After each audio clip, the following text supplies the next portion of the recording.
Right, let's create our loading indicator. I'm doing this on my secondary views. We need a SwiftUI here.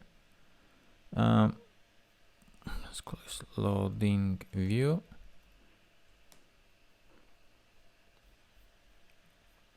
I will get rid of this. It's gonna be,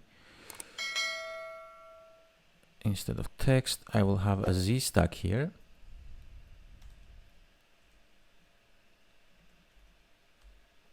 And on top, we will have a color of, I'm going to create it as system color.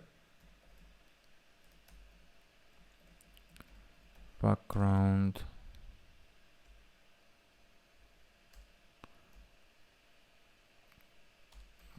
And we say that edges ignoring safe area, I want to say all, so that our view will be on top of our screen. And here we will just put a progress view.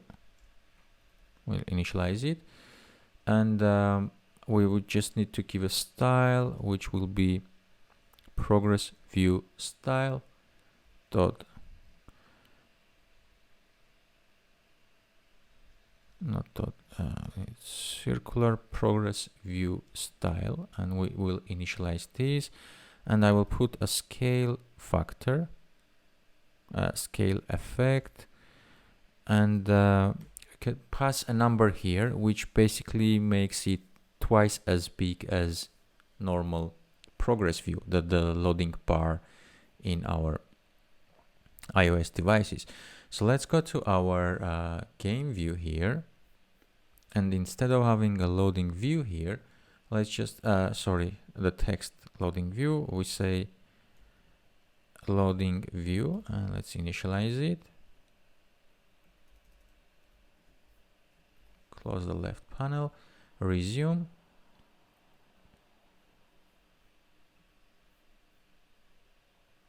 Now we see our loading indicator. Let's quickly run on a simulator here.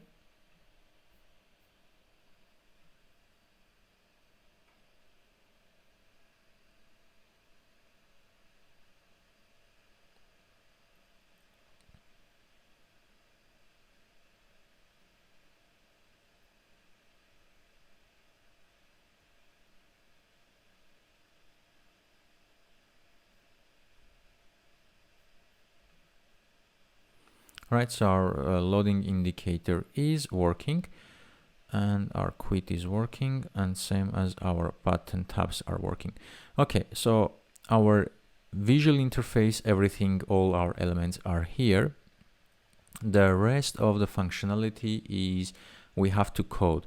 So for example, our loading indicator will disappear once our game status changes, somebody else gets into our game, and this waiting for the player also will be updated. So in our next lecture, once we start building our user the game functionality, first obviously we're going to talk about what steps we should take, what our expected result will be, at which step what we should look after.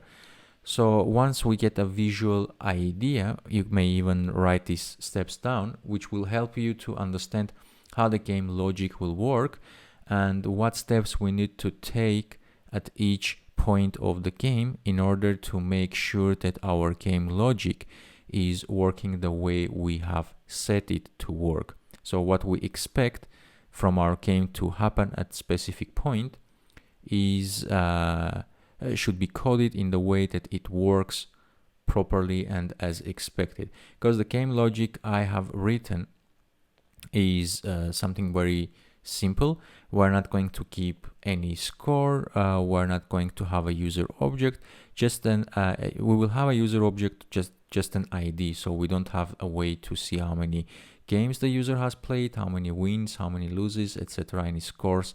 So just an ID of the player, so we can identify which player is going to use the X, which player is going to use the O.